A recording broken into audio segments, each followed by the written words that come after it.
Praise the Lord, hallelujah. खुदावंद यीशु मसीह के नाम में आप सबकी खिदमत में सलाम अर्ज़ करता हूँ। आज मैं आपके सामने जो मौजू लेकर आया हूँ वो है खुदा के बेटे और आदमी की बेटियाँ, sons of God and daughters of man. और ये पैदाइश की किताब के 6 बाब की पहली आयत से 4 आयत तक इनका जिक्र है।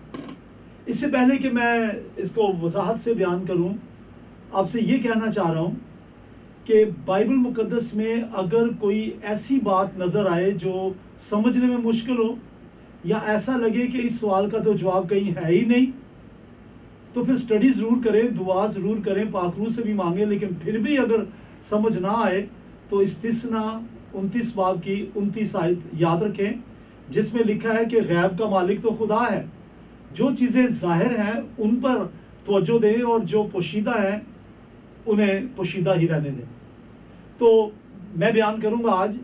आपको अगर मेरे मैसेज की समझ आ जाए तो प्रेज द लॉर्ड, और अगर ना आए तो पौलुस की तरह कहे, अब तो आईना में धुंधला सा दिखाई देता है, लेकिन जब कामल आएगा तो सब कुछ जाहिर हो जाएगा। तो आइए चलते हैं पैदाइश की किताब, उसका 6 बाब, उसकी पहली और दूसरी आयत। यहाँ लिखा है, जब रूए जमीन पर आदमी बहुत बढ़ने लगे और उनके बेटियां पैदा हुई तो खुदा के बेटों ने आदमी की बेटियों को देखा कि खूबसूरत हैं, और जिनको उन्होंने चुना उनसे ब्याह कर लिया। यहाँ जो खुदा के बेटे और आदमी की बेटियों का जिक्र आया है, इसके बारे में बहुत से नज़रियात हैं। मैं सिर्फ 2 नज़रियात बयान करूंगा। पहला नज़रिया, अक्सर लोगों का ख्याल है कि ये जो खुदा के बेटे जिनको कहा गया है ये फॉलन एंजल्स हैं, यानी वो फरिश्ते जिन्होंने लूसीफर का साथ दिया और आसमान से गिरा दिए गए, ये उनका जिक्र है। और फिर वो ये कहते हैं कि ये फॉलन एंजल्स हैं जिन्होंने आदमी की बेटियों से शादी की, आसमान से गिराए हुए फरिश्तों ने शादियां की, और उनसे जो औलाद पैदा हुई वो जिन थे, जसीम, जद, कदावर और जबार, जाइंट्स पैदा हुए। तो इसके लिए मैं आपको बताना चाहता हूं कि पैदाइश 6 बाब की 4 आयत में लिखा है, उन दिनों में जमीन पर जबार थे और बाद में खुदा के बेटे इंसान की बेटियों के पास गए तो उनसे औलाद हुई। तो फिर जाहिर हुआ कि ये ख्याल कि फॉलन एंजल्स और आदमी की बेटियों के मिलाप से जन्नात पैदा हुए, ये गलत साबित हो गया बाइबल की आयत से। फिर ये जो कहा जाता है कि फॉलन एंजल्स यानी गिराए हुए फरिश्ते ये खुदा के बेटे हैं, तो मुझे तो खुदा के बेटे कहते हुए शर्म आती है। वो फरिश्ते जिन्होंने शैतान का साथ दिया, लूसीफर का साथ दिया, खुदा के खिलाफ बगावत की, खुदा ने उनको आसमान से नीचे पटक दिया, उनको खुदा के बेटे कहना मेरी अक्ल से बाहिर है। यूना की इंजील के 8वें बाब की 44वीं आयत में खुदावंद यीशु मसीह ने यहूदियों से कहा, तुम अपने बाप अबलीस से हो क्योंकि उसकी ख्वाहिशों को पूरा करते हो। खुदावंद यीशु मसीह तो इंसानों को जो खुदा की ख्वाहिश को पूरा नहीं करते, शैतान की ख्वाहिश को पूरा करते, उनको कहता है कि तुम शैतान की औलाद हो। तो फरिश्तों को कैसे हम मान लें कि वो खुदा के बेटे हैं? फिर एक और बात, फरिश्ते जिस्म नहीं रखते, उनकी बॉडी नहीं है। फरिश्ते जो हैं वो स्पिरिचुअल बीइंग यानी रूहानी मखलूक हैं। तो रूहानी मखलूक जो है वो तो ना ब्याह शादी कर सकती है, ना वो जिनसी अमल कर सकती है। हाँ, अलबत्ता बाइबल में जिक्र है कि फरिश्ते इंसान के रूप में जाहिर होते रहे। आपको वाकया याद आ गया होगा, लूत नबी के घर जब गए हैं तो फरिश्ते आदमियों के रूप में थे। रूप तो वो कोई भी ले सकते हैं, और बाइबल में लिखा आज भी शैतान आसमानी फरिश्ते का रूप भी धार लेता है। तो लेकिन बात यह है कि उनका जिस्म नहीं है। फिर फरिश्ते जो है वो जिनसी अमल कर ही नहीं सकते। मैं अपने लफ्ज नहीं बोलूंगा। खुदावंद यीशु मसीह ने मत्ती की इंजील के 22वें बाब की 30वीं आयत में फरमाया कि क़यामत में ब्याह शादी नहीं होगी, बल्कि लोग आसमान पर फरिश्तों की मानद होंगे।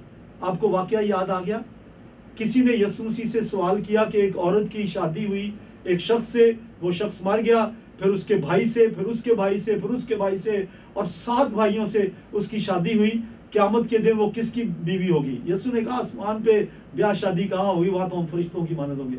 तो गोया फरिश्ते शादी या सेक्स नहीं कर सकते। फिर मैं कहता हूं कि ऐसे फरिश्तों को तो सजा मिलनी चाहिए। तो आइए पढ़ते हैं दूसरा पतरस दूसरा बाब 4 आयत, और फिर यहूदा की 6 आयत में भी ये लिखा है, क्योंकि जब खुदा ने गुनाह करने वाले फरिश्तों को न छोड़ा बल्कि जहन्नुम में भेजकर तारीक गारों में डाल दिया, ताकि अदालत के दिन तक हिरासत में रहे। वो तो हिरासत में है, वो तो जहन्नुम में है, वो कैसे आएंगे और आदमी की बेटियों से शादी करेंगे। ये नजरिया गलत साबित हो गया। फिर खुदावंद यीशु मसीह के अल्फाज मैं बयान कर रहा हूँ। मत्ती की इंजील 25वां बाब 41वीं आयत में लिखा है, फिर यीशु अपने बाईं तरफ वालों से कहेगा, ऐ मलाउनो, मेरे सामने से उस हमेशा की आग में चले जाओ जो इब्लीस और उसके फरिश्तों के लिए तैयार की गई है। तो जहन्नम तो गिराए हुए फरिश्तों के लिए तैयार किया गया, उनको हम कैसे खुदा के बेटे मान लें। बहनों भाइयों, अगर आप में से कोई शख्स गुनाह में जिंदगी बसर करता है, खुदावंद यीशु मसीह को कबूल नहीं किया, निजात नहीं पाई, तो आप खुदा के बेटे कहलाने के हकदार नहीं हैं। लेकिन अगर यीशु मसीह को कबूल करें, निजात पाएं, नई पैदाइश पाएं, आप खुदा के बेटे बन जाएंगे और उस सजा से बच जाएंगे जो जहन्नम तैयार किया गया है इब्लीस के लिए और एंजल्स के लिए, शैतान के लिए। तो इस बहस से क्या साबित हुआ? साबित हुआ कि फॉलन एंजल्स या गिराए हुए फरिश्ते खुदा के बेटे नहीं हो सकते, और उन्होंने आदमी की बेटियों से शादी की, ये नजरिया गलत साबित हुआ। तो आइए चलते हैं दूसरे नजरिए की तरफ। लेकिन पहले मैं आपको याद करवा दूं, आपको याद है कि हमने आयत कौन सी शुरू की है?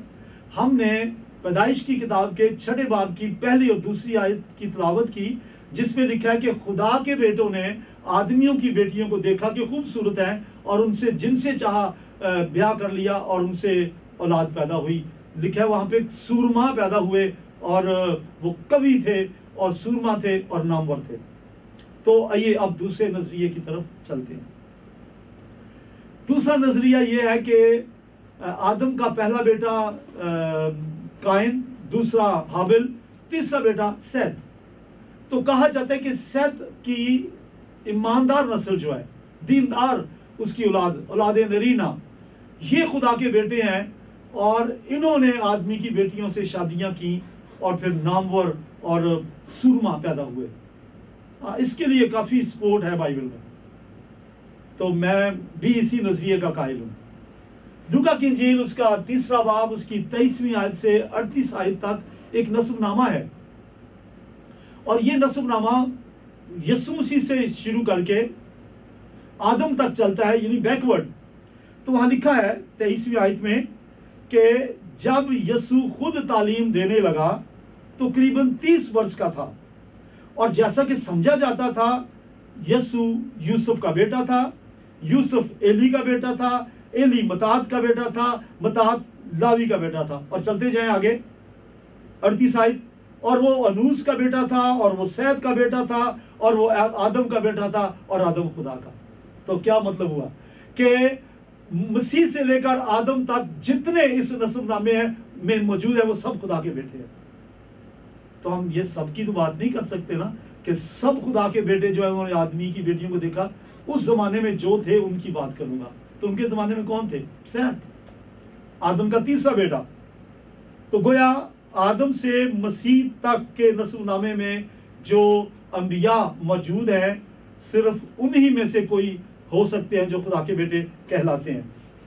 सैत जो है उसके मानी है ऑर्डेन्ड, अपॉइंटेड, मुकर्रर करदा। जब पहला बेटा पैदा हुआ काइन, तो अम्मा हवा ने सोचा होगा कि ये तो पैदाइश की किताब के 3 बाब की 25वीं आयत की तकमील है कि तेरी नस्ल में से एक आएगा, औरत की नस्ल से एक आएगा जो शैतान के सर को कुचलेगा, शायद काइन। लेकिन वो तो कातिल ठहरा। फिर हाबिल कत्ल हो गया। तो फिर तीसरा बेटा सैत। सैत जो है ये दीनदार था, यहोवा का नाम लेके दुआ करता था। इससे पहले दोनों का जिक्र नहीं है कि वो खुदा की इबादत करते थे।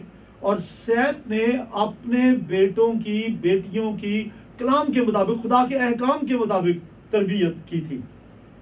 اور پیدائش کی کتاب کے 4 باب کی 26ویں آیت میں لکھا ہے کہ سیت کے بیٹے انوس کی پیدائش کے وقت سیت کی نسل یہوہ کا نام لے کر دعا کرنے لگی. تو عبرانی میں دیکھ رہا تھا، اس کا مطلب ہے کہ سیت کی اولاد جو ہے وہ یہوہ کے نام سے کہلانے لگی. جیسے پاکستان میں ہمیں عیسائی کہا جاتا تھا، لیکن آج ہم اپنے آپ کو کہتے ہیں ہم مسیحی ہیں کیونکہ مسیح کو مانتے ہیں. ایسے ہی انطاکیہ میں جب شاگرد پھیل گئے اور کلیسیائیں قائم ہوئی اور وہ مسیح کا پرچار کرنے لگے، تو سب سے پہلے انطاکیہ میں شاگردوں کو مسیحی کہا گیا. تو سیت کے زمانے میں سب سے پہلے یہوہ کا نام لیا گیا. تو یہوہ کے ماننے والے سیت کے لوگ، سیت کی اولاد، سیت کے جو اولاد نرینہ ہے، یہ ان کی طرف اشارہ ہے کہ وہ خدا کے بیٹے ہیں. اور میں نے آپ کو جو ثبوت دیا ہے وہ لوکا کی انجیل میں سے دیا.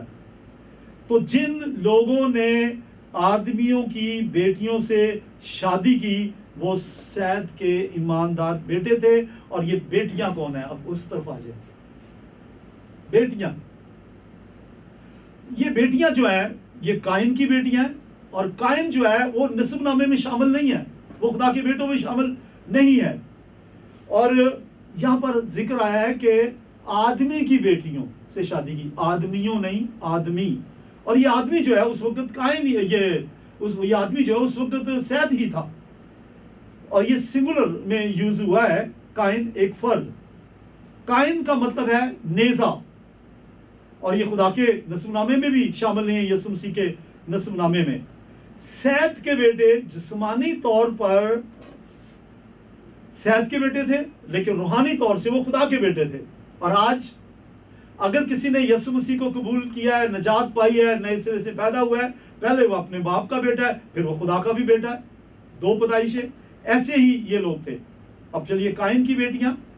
قائن کے بیٹے بیٹیاں صرف قائن کے بیٹے بیٹیاں تھے، خدا کے نہیں. ان کا تعلق ہی نہیں تھا خدا سے. تو اس کا مطلب ہے کہ سیت کے ایماندار بیٹوں نے ایک بہت بڑی غلطی کی کہ قائن کی بے دین لڑکیوں کے ساتھ شادی کی. اور ان سے جو اولاد پیدا ہوئی وہ اولاد لکھے کہ بڑے سورما تھے، بڑے کوی تھے اور بڑے نامور تھے. اس کی طرف بعد میں آؤں گا، لیکن تھوڑا سا قائن کے بارے میں اور سنیے. قائن خدا کی پرستش نہیں کرتا تھا. وہ اپنے ہاتھ کی محنت پہ فخر کرتا تھا، لیکن جس نے ہاتھ دیے اس پہ فخر نہیں کرتا تھا. اس نے قربانی بھی لا کے جو خدا کے سامنے پیش کی، اپنے ہاتھوں کی کمائی. خدا کے خلاف اس کے اندر غصہ تھا، اپنے بھائی کے خلاف غصہ تھا. حابل کو قتل کرنے کے بعد پچھتایا نہیں، توبہ نہیں کی. اور جب خدا نے کہا تیرے بھائی کا خون مجھے پکار رہا ہے، تو کہتا ہے میں اپنے بھائی کا نگہبان ہوں. یعنی خدا کے ساتھ بھی اکڑ سے بولا. تو خدا نے اس کو آگاہ کر دیا تھا. پیدائش کی کتاب کے 4 باب کی 6-7 آیت میں خدا نے پہلے سے کہہ دیا تھا خبردار، گناہ دبکا بیٹھا ہے، باز آ. لیکن وہ نہیں آیا، اس نے اپنے بھائی حابل کو قتل کر دیا. اس کی اور خامی قائن کی یہ تھی کہ اس نے اپنی اولاد کو یہوہ کا نام نہیں سکھایا، خدا کے نام کی پرستش کرنی نہیں سکھائی. اب واپس آئیے. سیت کے بے دین دنیا دار بیٹوں، واپس چلیے. سیت کے ایماندار دیندار بیٹوں نے قائن کی بے دین بیٹیوں کے ساتھ شادی کی، اور اس لیے کی لکھا ہے کہ وہ خوبصورت تھی. یہ تو کوئی معیار نہ ہوا. انسان ظاہری صورت کو دیکھتا ہے پر خدا دل پر نظر کرتا ہے. انہوں نے ظاہری صورت کو دیکھا. میری بہنیں، آپ جو میرا پیغام سن رہی ہیں یوٹیوب پہ یا ٹی وی پہ، آپ خوبصورت ہیں، خداوند نے آپ کو بنایا ہے. لیکن آپ خوبصورت کے ساتھ خوبصورت سیرت بھی ہوں، خدا کے گھر میں پیدا ہوں. آپ اپنے ماں باپ کے گھر پیدا ہوئی ہیں، خالی قائن کی طرح نہیں، خدا کے گھر میں بھی پیدا ہو، خدا کی بیٹیاں بھی بن جائیں. تو خدا کے بیٹوں اور آدمیوں کے، تو خدا کے بیٹوں اور آدمی کی بیٹیوں کے بیاہ سے جو اولاد پیدا ہوئی وہ جبار یا جائنٹس یا دیو نہیں تھے، کیونکہ جبار تو پہلے ہی موجود تھے. पैदाइश 6 बाब की 4 आयत में लिखा है, और उन दिनों में जमीन पर जबार यानी जाइंट्स थे, और बाद में जब खुदा के बेटे इंसान की बेटियों के पास गए तो उनसे औलाद हुई। यही कदीम जमाना के सूरमा है जो बड़े नामवर हुए। तो उन्होंने सिर्फ खूबसूरती देखी। खूबसूरती क्या है? चंद रोजा है। इमसाल 31 बाब की 30 आयत में लिखा है, हुस्न धोखा और जमाल बेसबात है। इमसाल 11 बाब की 22वीं आयत में लिखा है, बेतमीज औरत में खूबसूरती गोया सूअर की नाक में नथ के बराबर है। तो क्या फायदा ऐसी खूबसूरती की? खुदा ने आपको खूबसूरत बनाया है मेरी बहनों और भाइयों भी, आपको भी दिल से खूबसूरत बने। यीशु मसीह को निजात दहिंदा कबूल करें। और आखिर में मैं पैगाम देना चाहता हूं मसीह लड़कों से और मसीह लड़कियों से, अपने लिए, अपने साथी, जीवन साथी मसीहों में से खुदा की रहनुमाई से हासिल करें, तलाश करें। गैर मसीहों के साथ मखलूत शादियों से बाज आए। ये गुनाह कबीरा है, और इससे जो नस्ल पैदा होगी वो आप समझते हैं कैसी नस्ल होगी। जैसे ये जो इन बेटियों से पैदा हुई, लिखा वो नामवर थे। क्या नामवर थे? बाइबल में उनकी कोई खूबी, कोई हिस्ट्री बयान नहीं की गई। अगर वो कवि थे तो कहाँ है? कोई जिक्र नहीं है। तो ये तो ऐसा है जैसे नाहमवार जुए में जुतना। दूसरा ग्रंथियों 6 बाब की 14वीं आयत में लिखा है, मैं आपको ये आयत दे रहा हूं, बेईमानों के साथ नाहमवार जुए में ना जुतो, क्योंकि रास्तबाजी और बेदीनी का क्या मेल जोल, या रोशनी और तारीकी का आपस में क्या मेल। तो खुदा के बेटों को लाजमी है कि खुदा की बेटियों में से दुआ के साथ रूह कुद्स की हिदायत से अपने लिए बीवियां हासिल करें। और यही बेटियों से भी कहना चाहता हूँ। मुझे कई दफा कोई बहनें कहती हैं, बस अब दुआ करें, मैं फलां से शादी करना चाहती हूँ, और जब मुझे पता चलता है कि वो शख्स तो खुदा से दूर है और वो निजात याफ्ता ही नहीं है, तो मैं उनकी हौसला शिकनी करता हूँ। आपसे भी यही कहना चाहता हूँ। तो आखिर में मैं आपको पैगाम देना चाहता हूँ, वो ये है, सैद के बेटों की तरह खुदा के बेटे बन जाए। कैसे?